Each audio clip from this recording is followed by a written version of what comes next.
Awesome. All right. Welcome back to the Spring to Life podcast. I'm Caitlin. I am your host. I'm a holistic hormone health coach, fertility awareness educator, and Pilates instructor. I'm also the creator of the Spring to Life method, which is a lifestyle approach for women. And I'm excited today because I have a special guest on the podcast. I have Micaela Hoo. She is the co-founder of Chronically Hacked and My July. And she is here to tell us about her story today and her wellness journey. So welcome, Micaela. Thanks for being here. Thank you so much for having me. Absolutely. I would love to start just learning a little bit more about you, maybe a little bit about your background, where you grew up, and where you find yourself now. I'm originally from New York. I was born on Long Island. Then when I was 2, my family and I moved to Connecticut. And then when I was 13, my dad got a job transfer, which transferred him out to the Bay Area. So we all moved there. And then most recently, about 3 years ago, I moved to LA. So I have been living on either coast for about half of my life, which is pretty fun and interesting. And I feel like I am pretty much like both personalities. I always ask myself, like, oh, I'm more East Coast or West Coast. And I'm pretty laid back, so I'm pretty West Coast, but I'm also very very motivated and driven. So that's very East Coast of me. So that is in a nutshell where I grew up and where I moved, where I am now.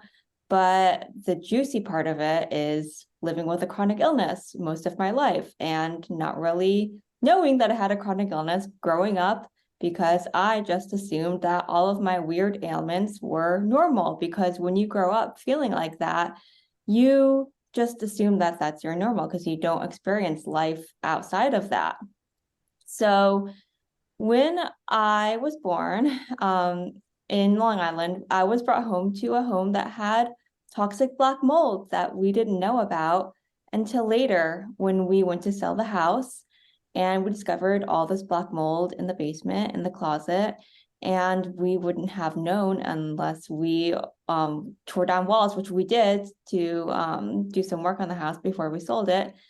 And doing all this research after I was diagnosed, which was only about 3 years ago, I have learned that mold can be spread in utero, and I suspect that that's what happened with me. So pretty much since day one, I had a body that was in a state of fight or flight, always in a state of inflammation, which makes me a very unique case. So then in Connecticut, I was always playing in the yard. We had an acre of property. Deer would traipse through the backyard all the time. We had dogs, and the dogs would get ticks. Mm-hmm. So I remember my mom pulling the ticks off of the dogs periodically. And I'm sure that I probably got bit by a tick and then contracted Lyme from that. And I always had these rashes all over my body. We thought it was eczema. So even if I did get the classic bullseye rash, that only happens to 25% or less of those bit by a tick, I probably wouldn't even have noticed because my body had rashes all over it most of the time anyway. So that was one of my symptoms, rashes on my body. I would get these weird pains in the arches of my feet, digestive issues, ringing in my ears, terrible brain fog, anxiety, things that most really young kids don't deal with. It's interesting that I didn't get the classic flu or ear infections or colds like a lot of my peers got, which again, is not normal, but it's a lot more mainstream than what I was dealing with. I always say I was the poster child for the odd and unusual. If something weird happened, it would happen to me. So that's how I think I got Lyme. Lyme also can be spread by any biting insect. It's a common misconception that it's only through ticks. That's the most mainstream way that people like just automatically think of, like, oh, ticks, Lyme disease. But it can also be spread by mosquitoes, sandflies, fleas, bed bugs. So it can be spread through spiders, a variety of ways. And I was also like, just mosquitoes loved me. So if it wasn't through a tick, it was through a mosquito, or who knows, maybe both times. I've gotten probably infected more than once. So that was my childhood growing up, not feeling well, and how I think that it was caused by the mold and the Lyme. I also have parasite overgrowth, candida overgrowth, and Hashimoto's disease. And all of these, I should mention that when you have Lyme disease, most often you also have mold. You also often have parasites. And if all of these go undetected or misdiagnosed for a prolonged amount of time, it could lead to other issues such as thyroid disorders, which is what I ended up getting, which is my Hashimoto's disease. So it often comes as a package deal. It's very unique to only have mold and not Lyme, or vice versa, because once you become immunocompromised, then you become more of a magnet to getting all of these other diseases along the way. Wow, that's quite the list. And I think it's so interesting you having this unique experience of basically from birth being exposed to mold toxicity and growing up with those symptoms. I cannot imagine what it would be like being a child having to deal with brain fog. That's something that I dealt with in my 20s before I really began my hormone health healing journey. That was just one of those like quote unquote normal symptoms that you deal with. And I think that brain fog and fatigue is really debilitating. So you think of kids as being really active and, wanting to do all of the things, but then having to navigate that through brain fog. Like, how did your symptoms, do you feel like, affect your experience through childhood? It's so interesting because I've never experienced a well body. I'm still going through my healing journey. I'm a lot better than I was before. But I always ask myself, what is my true personality? Because it has been altered by my illnesses. I was extremely anxious as a young child because I'd have this brain fog and I would be so shy to speak up, whether it be in school or just among my peers, or even in an instance when I was with adults, because I would get have memory recall issues and forget names. And then I would be living in my head and think, well, if I start to say something, I'm so afraid that I'm going to forget what I was saying. And then people are going to laugh at me, or they probably wouldn't laugh at me, but you just conjure up this like embarrassing moment that you don't want to have happen. And I always wonder, like, did that make me super shy and nervous all the time? Would I have been more outspoken and extroverted? I'm naturally an introverted person, but I don't know if the Lyme amplified that, or if I have been extroverted completely if it wasn't for my Lyme and mold and all my other illnesses. But I always did these like gymnastics around my issues. I always thought that I was more creative and out of the box of a thinker. And I thought that a lot of people, and which is true, who are creative are a little bit more like avant-garde thinkers, if that's the right term for it. Like they don't stick to the mainstream, and they are like a little bit odd and a little bit off, but in a good way. But I thought, well, that's probably me then. Like, I was super creative. I loved art. I just loved anything that was artistic, creative. So that's what I chalked my personality up to. So I just kept telling myself these narratives to try to make sense of it all. So I thought, well, my brain fog, my like having difficulty concentrating, my difficulty following instructions, that must be because I'm super creative and I just like cannot be stuck in a box. So that's what I just assumed was why my brain worked the way it did. Now, granted, it was very, even though it was hard to function in school, I somehow managed to get straight A's. Like I would just power through memorizing all the material I needed to memorize just to get an A on the test or to pass some sort of project exam or what have you. And then I would retain nothing. And I would just like all the information would just go right out of my head. So I just did whatever it took to be a straight A student and from the outside look like I had it all together. Yeah, that sounds somewhat tiring. And as you were explaining that, it kind of triggered a memory for me. So I was a professional ballet dancer from my late teens through my mid 20s. And along with that came all of these body image issues and, thoughts around food and disordered eating patterns and things like that. And when you become so consumed by that, I didn't even realize how much mental space it was taking up for me. So I'm curious now, you said that you're still, in your healing journey, but now that you've been able to maybe like uncover some of the things that you have been going through and maybe addressing some of your symptoms, do you feel like that has like freed up some of that mental space for you and maybe even helped you connect with yourself a little bit deeper? Oh my goodness. Yes, 100%. I should also mention that as a kid, I kept all of my symptoms to myself. I didn't tell my parents anything except for my eczema, or quote unquote eczema. We'll get on that later.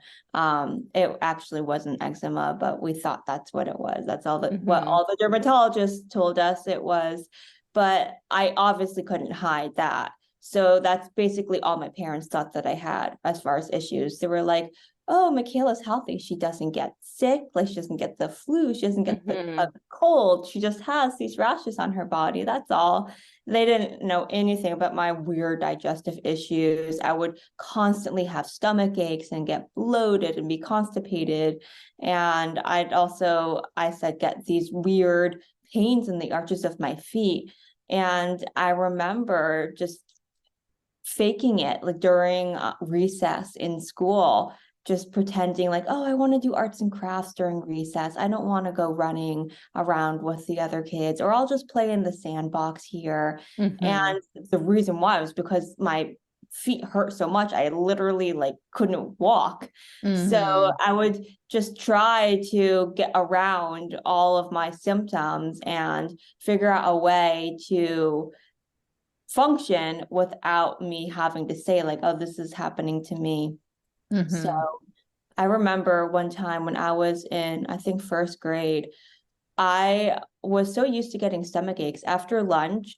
I guess I was just clutching my stomach, like kind of like this. And I didn't realize I was doing it. It was just like a natural reaction because I was just so used to my stomach hurting that one of the teachers went up to me and she's like, why do you have your arms around your stomach, Micaela? And I didn't even realize I was doing it. And I was so embarrassed after that because I was like, oh no, I let my guard down. Like I'm not supposed to tell people I have all these weird issues because I was so embarrassed about it. And I think that's why I never told my parents, because it's not something that you're proud of. And I here was like such a model student, and I didn't want to taint or tarnish my image by telling my parents like, actually, it's not just the rashes on my body. Like I have these weird gut issues. I have this weird brain fog, this crippling anxiety, and I'm like 5 years old. Like there's nothing that I should be super anxious about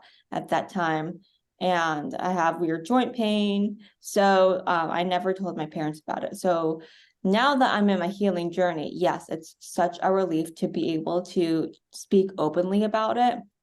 And I still live with my parents. I'm 29 and I know that's not sexy at all. I still live with my parents. I have a really good relationship with them. But to be quite honest, my medical expenses are so insane that just to keep finances low and just to keep it very simple with living with my parents just help me out so much when I am going through like a flare up or something. They'll go to the store for me, and it's like having like a live-in caretaker. Not that I need to have like a live-in nurse or anything like that, but it's so nice to be able to live freely with my illness out in the open and them knowing what I'm dealing with. And I share a lot on social media. We'll get into Chronically Hacked, the online course that my friend and I, who also has Lyme, started too. But it's such a relief just to be able to have it out in the open and not be holding it all in. And I feel so much sympathy for that young Micaela who had all of these weird things that she was dealing with and not knowing the cause of it and just being so scared in her body and just holding it all in. Well, and it's so great that you have that support system and you have that your parents are available for you to be able to live with them and you can rely on them in that way. And I was thinking, as you were talking about your experience as a young child, like that's all you really knew of your existence. So it was probably at such a young age hard for you to even begin to articulate some of the things that you're experiencing because, like you said, they were normal for you. Exactly. So later on in my late teens, my symptoms got much, much worse. And at that time, it was just a point where I couldn't ignore them anymore. I couldn't drink a glass of water without being in crippling pain. And I thought to myself, I surely can't be allergic to everything I put in my mouth. That's just insane. So it's at that point when I was in my late teens that I finally told my parents, look, guys, there's something terribly wrong with my digestion. There's something wrong with this joint pain that is just causing me to not be able to sleep. I was at a point where I was stretching for multiple hours a day, and it was just this insatiable desire to stretch my body because it would be so stiff feeling otherwise, and it was affecting my day-to-day. Like if someone asked me, hey, do you want to go see a movie or something? I'd be like, no, I can't. I have to stretch for like 2 hours. And also it was causing me extreme anxiety to go to different social events with my stomach that would literally flare up from eating anything. I just couldn't eat socially anymore. And so specifically with food, did that experience in your teens kind of lead you to believe that you had like different food allergies, like you mentioned? Were you trying like different like elimination diets and things like that in an effort to try to bring those symptoms down? Yeah, I was always an intuitive person. I still am. And I knew at a very young age, like around 10, I never liked eating meat. And I went plant-based when I was 10 and then completely cut out any animal product when I was 13. And it helped me. I don't know, like everyone is so individualized. I'm not saying you have to be plant-based, you have to go vegan or anything like that. It just seems like for me, and or at least in this season of my life, that works for me. So I got these little pings along the way, even before I started chasing a diagnosis, where I would just think, oh, I don't think eating meat is right for me. And I wonder if that was just my body telling me, because your body speaks to you in different symptoms, that this was a route I had to pursue with my diet. And then later on, when I started to become allergic to everything, I wondered, am I really developing allergies to everything I eat now? This is pretty insane. I don't know what to do. So I told my parents when I think I was 19, I told my parents that we have to figure something out. So my mom took me to a nutritionist and she did a skin prick test on me. And sure enough, I tested positive for like 75% of the foods that she tested me for. And she tested me for like 80 foods. So that was wild. When we got the results back, my mom and I were like, oh, whoa, this is insane. Micaela, you're allergic to so many foods. You're going to have such a restricted diet. Like, what are we going to do? So the nutritionist said that in cases like this, she suspects that they're false positives because my body was in such a state of inflammation that it was reacting to food that it wasn't actually allergic to. So you get these false positive results, but it's not actually a food that you're allergic to. So she said this is indicative of leaky gut. And she said that we don't know what caused it, but your gut is in an extreme state of inflammation. So we have to get this inflammation down. And then after we do that, you'll probably be able to safely tolerate all the other foods that you tested positive for, because the body has the beautiful ability to repair itself. So she had me on an elimination diet for about a month, in which I only ate the food that I tested negative for. And then during that month, I actually started to feel better because the inflammation was going down. But then after that month, she tested me again with the skin prick test, and I tested positive for all the same foods, which was very interesting because we're supposed to be progressing and not, staying the same, especially because I was feeling better. So she said, you didn't get these issues overnight. You'll probably have to do a detox for, let's say, a few more months. Let's try 3 months, and then we'll reintroduce the foods back in. So long story short, I never was safely able to introduce the foods back into my diet. So that was a red flag for me and my mom, because we were like, it's not leaky gut. Like, yes, it's leaky gut, but there's something else that is causing this. It's not idiopathic. We have to figure this out. And we got to a point with our nutritionist that we just kind of parted ways. Not that we were on bad terms at all.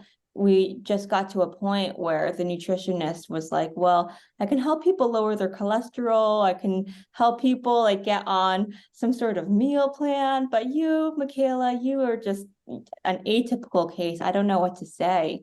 So we were living in the Bay Area at that time, and there was UCSF and Stanford Medical Hospital, state-of-the-art research centers. So the nutritionist said, I can send you here. This might be a good place for you to get your answers, because they have a lot of different technology and testing that they can do, and it might offer answers that I needed. So she referred me to a gastroenterologist at Stanford, and we pretty much got nowhere there either. I bounced from specialist to specialist to specialist, and it's just one of these things where there's specialists for like every single symptom under the sun, but none of these doctors look at your body as a whole. And it's just a matter of being a human science experiment. I was pretty much tested for so many things. I got an endoscopy, a colonoscopy, I got multiple ultrasounds, something called a gastric emptying study, which measures how fast your digestion works, which ended up giving me a diagnosis of gastroparesis. So that just basically said that my digestion was,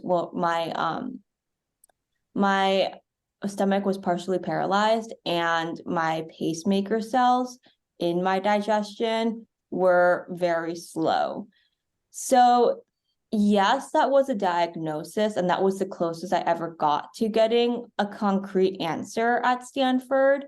However, it pretty much just said what I came in complaining about, that I was bloated all the time and my digestion's really sluggish. Again, it's still, when you really look at it, it's still a symptom and not the root cause, because they never understood why my stomach was partially paralyzed.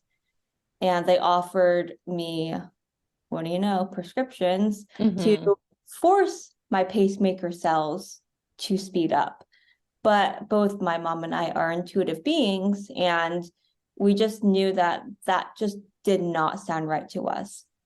To take a pill to force your body into submission to do something that you needed to do does not sound like it's the right answer.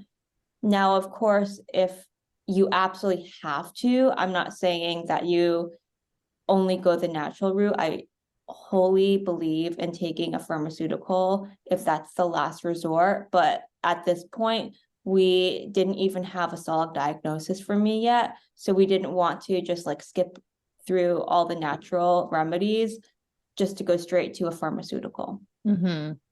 So at this point, you still didn't have a Lyme diagnosis? No. So I should also fill in some of the blanks with my rashes. So I was having the digestive issues, and then I also had the skin rashes. So my mom would take me to the pediatrician. This is going back, now we're back into Connecticut. When I was like 5, 6, 7, and the pediatrician would write out a prescription, and it would be for a topical ointment that had steroids in it, and it would always clear up my skin, but it would never work in the long term. It was just a short-term solution. So like a few months later, I'd have another flare. My mom would take me to the pediatrician, same thing. So it was just basically putting Band-Aids over bullet wounds. And not once did the pediatrician ask about my diet or my mental health or anything like that.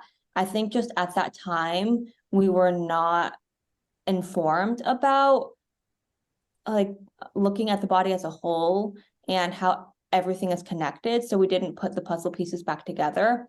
However, when we moved from Connecticut to the Bay Area, California, my eczema magically started to get better. So we all thought it was more so climate related, because on the East Coast, it's a lot more humid than on the West Coast, even though San Francisco is foggy a lot and it's kind of damp. It's still less humid than it is on the East Coast. So we just kind of chalked up my skin issues to the climate. So when I went to see the nutritionist, during that time when I was going through the whole detox and elimination diet, my skin started to flare up again. So I was like, great. Not only is my digestion terrible and getting worse and worse every day, but my flare-ups are coming back. So we are not working in the right direction. So during that time, going to Stanford, I was also having these insane rashes on my skin too. So everything was just coming out of the woodwork again. All the symptoms were getting worse. And it's in that time that I developed these rashes on my hands that rendered my fingers immobile. So if I went like this, the skin around my knuckles would just crack and bleed. And that's when we started My July, which is my mom and my clean skincare company that we still run.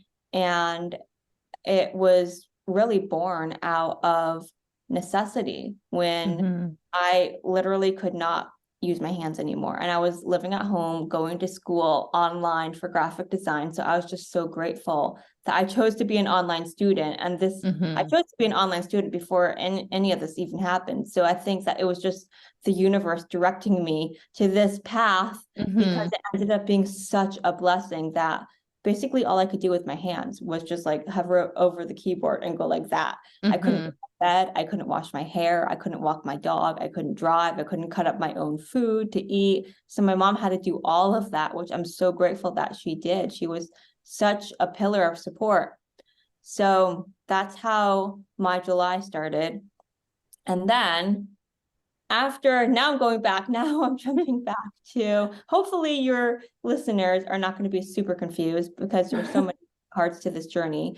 But at Stanford, I just reached a point where I was so fed up with these doctors that I started to become my own health advocate and take matters into my own hands and do my own research. Because, as I mentioned, I'm a really self-motivated, driven person. So when I wasn't getting my answers, I was just like, you know what? I am just done with these doctors. They just know how to prescribe a pill, and that's basically it.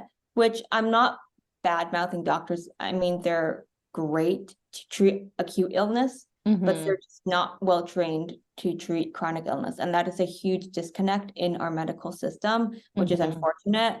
But I took to the University of Google and started Googling all of my symptoms and just becoming a student of learning all about chronic illness and how it manifests itself in a person as symptoms, and how it can just compound over years to become like one big perfect storm. And I read about the symptoms of Lyme disease and mold toxicity and parasite overgrowth and candida overgrowth and all these infectious diseases that I felt like my symptoms really closely matched those symptoms. So I stumbled upon some online support groups that were all about chronic illness. And I asked in those forums, hey guys, these are my symptoms. Do you think that it's Lyme disease? Do you think it's mold? I don't really know. Unfortunately, these tests are not covered by insurance, and I don't want to shell out a lot of money to see a Lyme specialist if it ends up being Lyme disease, because I was trying to go through the doctors that were covered by my insurance, because at the time I was 26 and I was still covered by my parents' insurance. And then after I turned 20, no, I was younger than 26. And then once I turned 26, I was no longer covered by my parents' insurance. And that's when I started really more seriously thinking about seeing a Lyme literate medical doctor, because I was like, well, I'm not even covered by my parents' insurance anymore. So what's the point? So I ended up going to see a doctor in LA, Dr. Erica Lehman, my dad, as a graduation gift, because I graduated in 2020. I graduated in 2020. I should have graduated in 2016, but I ended up dropping down to doing school part-time because all of this madness happened in the middle of me going to school. I got super sick, started a business in the middle of it all too. And it was just way too much to try to get my BFA in graphic design in the 4-year program. And my school was super understanding. And they said, just take your time, just do it part-time, do whatever you need to do, kind of create your own curriculum. And like, I was really in no rush. So I graduated in 2020. My dad, as a graduation gift, gifted me the first visit to see the Lyme literate medical doctor that I saw in LA. And it was such a lifesaver, actually, even though it was such a weird, out of the box, not mainstream at all gift. But the doctor, Dr. Erica Lehman, pretty much diagnosed me on the spot. She said that these rashes I was experiencing are not eczema. They are a symptom of babesia, which is a co-infection of Lyme disease, which affects the skin. And my sluggish digestion is due to parasite overgrowth and also Bartonella, which causes Bell's palsy of different organs. And Bell's palsy is pretty much just like paralysis. So pretty much in that initial visit, I got all the answers that I needed. Everything was coming together, and I started to think, wow, all of this makes so much sense. So Erica Lehman, she just said that she has to run all of the clinical tests just to get like a diagnosis on paper. But that was pretty much my journey to a Lyme diagnosis. Wow, that is such a long journey. So it sounds like it took about 6 or 7 years from the point that you really started to investigate until you got your answers. Excuse me, but I have to tell you about the number one mineral that has helped me maintain a baseline of hormone and overall health. It is the fourth most abundant mineral in our anatomy, and it supports over 300 essential functions throughout the human body. Yet, as many as 75% of Americans are deficient in this critical mineral. No matter what stage of life you are in, from puberty to menopause, your well-being will benefit from magnesium. Things like monoculture, mass agriculture, and overprocessing within our food supply chain have resulted in a lack of magnesium in our daily nutritional intake. Magnesium deficiency can lead to issues that create more issues, including mood disorders, sleep problems, muscle cramps, inability to absorb essential vitamins and nutrients like vitamin D, and PMS symptoms. I have a whole podcast episode on this, so go check out episode number 13 if you want to learn how crucial magnesium is for hormone health and why Ned's Mellow Magnesium is superior. This magnesium is so great and it's so easy to incorporate into your daily routine. I hope that you are drinking a glass of water in the morning. You just have to add a scoop of the Mellow powder and your body will absorb the 3 high quality types of magnesium plus L-theanine and GABA throughout the day. I swear you will notice an improvement in how your body handles stress. Ned also makes other great products like their CBD Balance Blend. This supports healthy hormones at every stage of life, and it has been a part of my daily routine since I began my natural cycles journey almost 5 years ago. Another great product they have is their Immunity Hero. I have been loving this winter season. It's packed with botanicals to keep you healthy when cold and flu season is upon us. All you have to do is use my code SPRINGTOLIFE to save 15% off every order. Now back to the podcast. What type of feeling did that give you to finally have like a concrete answer that it wasn't like the solution, but it gives you a pathway to healing? I was so relieved. Of course, I wasn't like jumping for joy, like, yeah, I have Lyme disease. It's not something that you really want to have, but just going through the ringer with all these doctors who ultimately would tell me, oh, it's all in your head, or you just need to de-stress, or you just need to learn to live with it. It was such a moment of validation for me to realize it's not all in my head. Well, yes, I actually like to say yes, it is, because I literally have neurological Lyme disease. So it is in my head. I have bugs in my head, but it wasn't something that I just had made up. And it was a moment for me to have something to target, because you can't heal if you don't have something that you like, a marker where you're trying to heal from.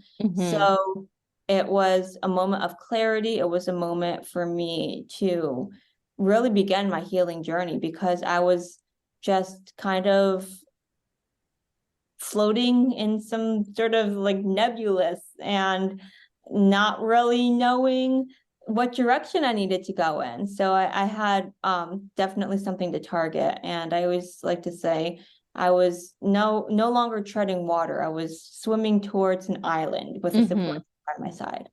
That's so awesome. It just has to be such a good feeling. And it seems like with Chronically Hacked, you're trying to maybe shorten that time frame for other people that are maybe experiencing some of the things that you went through. Can you explain what Chronically Hacked is and how it aims to help other people? Yeah, at this point, I am about 3 years into my healing journey, and I'm not in remission yet, but I am so much better than I was before. And in one of those online forums that I mentioned, those support groups for chronic illness, I met someone named Diana, who also was newly diagnosed with Lyme disease when I was newly diagnosed with Lyme disease. And we got to chatting, and we both discovered that we both lived in LA. And I should also mention, in that time, like the few months after I was diagnosed with Lyme disease, I ended up moving to LA because San Francisco is pretty damp and cloudy, and it has kind of a misty at all times weather, which is not ideal for healing from mold. So a drier, hotter climate is just better for me all around. I feel so much better living in LA. So my family and I moved to LA during COVID, trying to condense something, another story into something short. My dad worked for a bank at the time, and he had to obviously go to the bank in person. But during COVID, he had a mandate to work from home. So in that time, we snuck down to LA, and he was just like, well, if I just log on from my computer, no one's going to know I'm in LA. And then in that time, he could find a job down here. So that's what gave us the opportunity to move down here. So that's how I landed in LA. So I was talking to Dianna on the online chat, and we both discovered that we are both entrepreneurs. She has a boutique chef service called Kitchen Remedy, and we really hit it off. And we ended up ultimately seeing the same Lyme doctor. So after months and months of us just chatting and constantly talking about our doctor's visits and like crazy things that happen to us, or different supplements that we're on and what's worked for us and what hasn't worked for us, we started to realize we have all of this knowledge that we are just getting from experience. And that truly is the best prerequisite to teach others, that if we shared this with others, it would help so many other people along the way. And it took us so many years to get to where we are now, that it would, as you said, shorten the time it would take other people to get diagnosed, to get on their healing journey, and to overall just gain clarity on their health. Yeah, that's so awesome. And Chronically Hacked was born. Yeah. Yeah, I really love that. And when I learned about what you do, I thought that's so cool, just to give people just kind of like a roadmap of what to expect. Because like you said, a lot of times when people are going to the doctors, even if it's not like women, especially going to the doctor, you get brushed off a lot, or you get told it's in your head. And like you said, listening to your intuition is so important, but you can really get like steered off that path, especially with like pharmaceutical interventions and things like that. So giving people that space to be able to connect with people that are having similar experiences and connect them with resources that are more suited to their needs is so important. And like, it's such a good idea. Yeah, it's something that was, again, born out of necessity. I always say the best businesses are born out of necessity. And this is just another silver lining of my illness. There are so many beautiful things that have actually come out of my Lyme disease that I don't think that if I went back in life, I would not have my illnesses. I wouldn't wish them on anyone, but there are so many good things that came out of it. And I truly believe that one of my purposes in life is to help others. And this is a golden opportunity to do so. So for those of you wondering what Chronically Hacked is too, it's an online course that is a series of 8 video modules and an accompanying ebook. And we have so many leading Lyme advocates that have contributed to it. Like Allie Hilfiger was interviewed in it. Holly Owens from Wealthy Belly, which is her brand, who she's in remission right now, but she had Lyme disease. She was interviewed too. Dr. Richard Horowitz, who is one of the leading Lyme doctors, who really pioneered Lyme testing and all of these different remedies for Lyme disease, wrote the foreword to our ebook. So we have a lot of really wise and really powerful in the Lyme industry individuals who are a part of Chronically Hacked. And that's just such a beautiful thing. And we're so grateful that we've created this community. And it's not only about Lyme disease. I just say Lyme as an umbrella term. And it also covers mold, parasites, candida, thyroid diseases, anything that kind of goes hand in hand with the whole Lyme diagnosis. Yeah, that's so cool. And I think, like you mentioned, paying out of pocket for some of these practitioners can get really costly.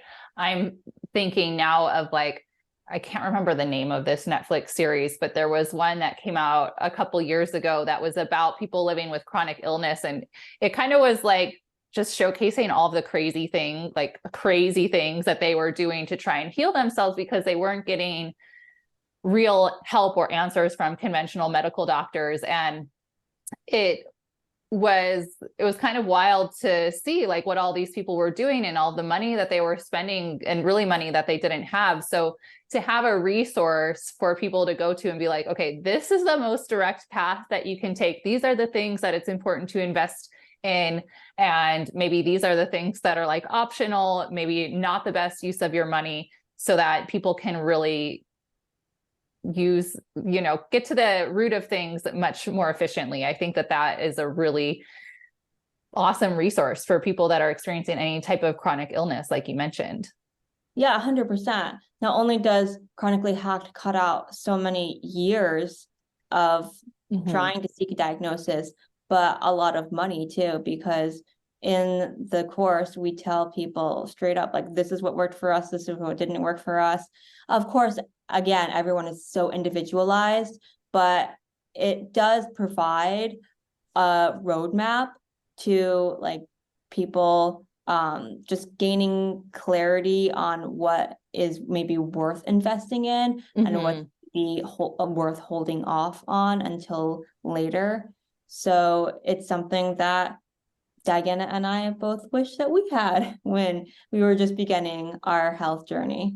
Wow. Well, I'm sure that you are helping so many people. We'll be sure to link that course in the show notes. I have a question that I wanted to ask earlier, but I think it still applies. I'm curious because you mentioned that you didn't really start to address like your major symptoms until your late teens. But when your family discovered that black mold in your home and you did some mold remediation, did you or any of your family do any actual like remediation on your bodies physically for your own health, or was it just like structural in the home? It was just structural. And I think even now, people don't realize the traumatic effects that mold can have on you. I always say if someone is just feeling like kind of off, not feeling too hot, not like they're bedridden, but they just feel like maybe some digestive issues or some cognitive issues or sleeping issues, and nothing has changed, always get your home tested for mold, because that oftentimes is something that is overlooked and it could be the root cause. Yeah.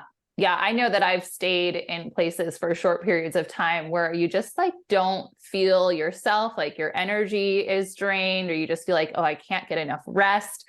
And I've been like, okay, I think I need to remove myself from this environment because there's something here that is not good for my health. So it's always worth investigating those types of things because your home should be your sanctuary.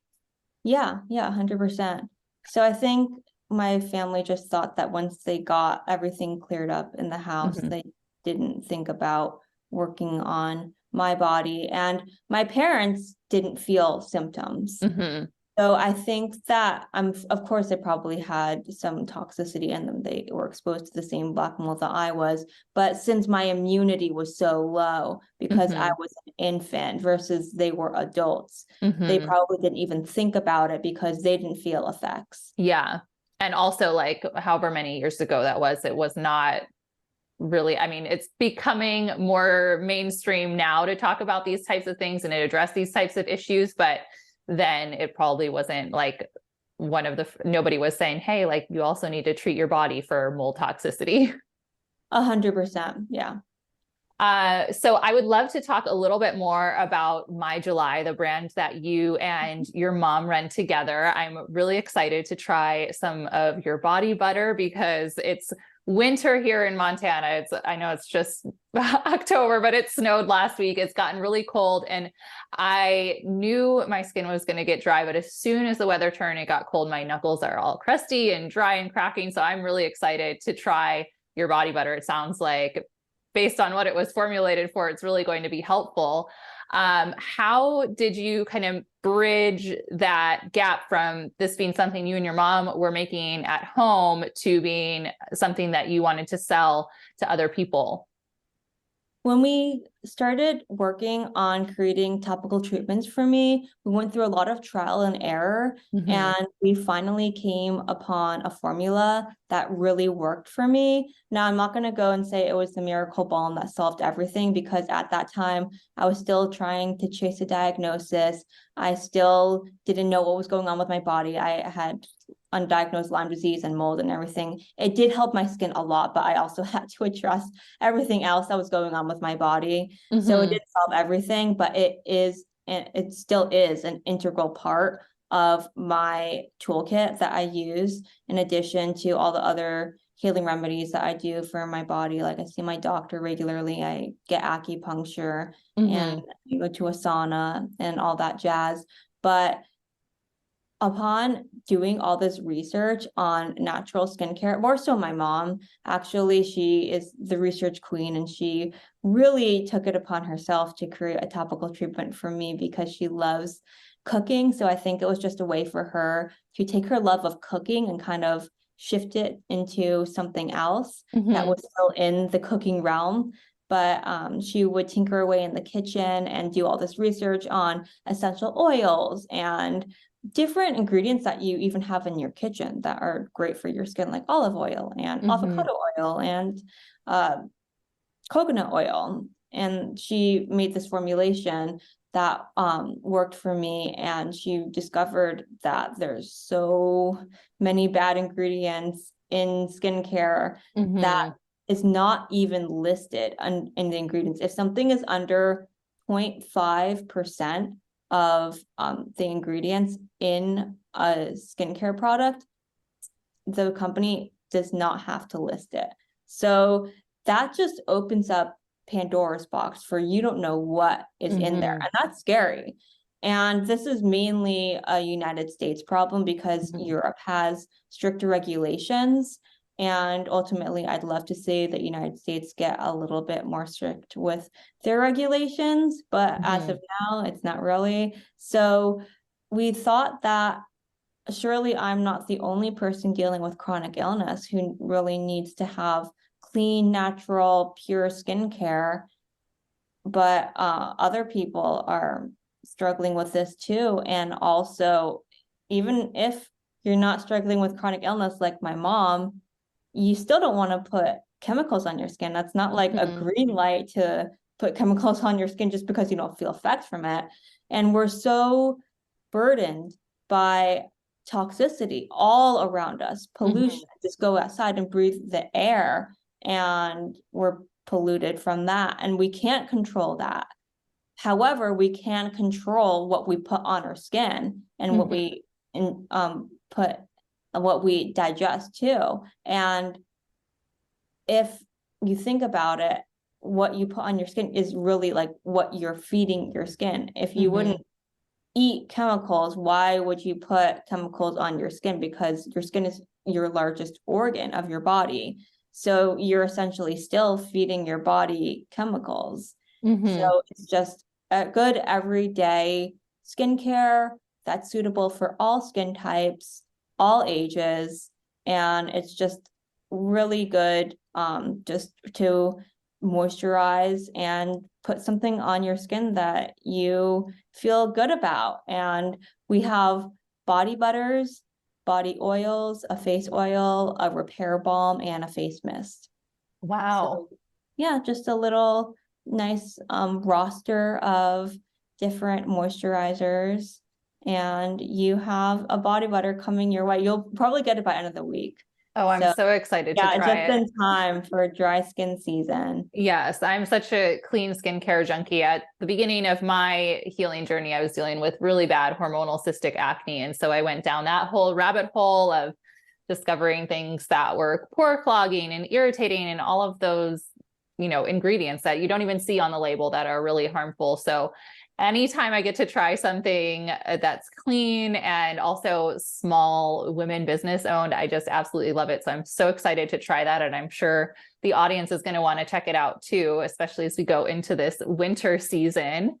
And I'm curious, how is it running a business with your mom? Is that like really fun for you guys to get to be creative together and also run the business together? Oh, it's so much fun. I love my mom. She is my best friend. I'm an only child. So growing up, she'd be the one that I'd hang out with all the time. And I know, like, maybe it sounds lame, but I just loved spending time with my mom. Like, I was an introverted kid and I would hang out with my mom all the time. And I did have friends too. I wasn't like completely sheltered, but I always had like a very tight group of friends. And then I'd have my mom and we'd go shopping together. Growing up in Connecticut, it was pretty much a suburb of New York City. So my mom would take me to New York City all the time and we go see Broadway shows and we would just walk all over the place and go to museums. And actually, that's how the name My July came about, because I have very specific fond memories of my mom taking me when I was on summer break to New York City, or not even like going to the city. It didn't have to be anything extravagant, just going grocery shopping. It would be so much fun just being off of school during the summer in July, going to the park or going to the beach with my mom.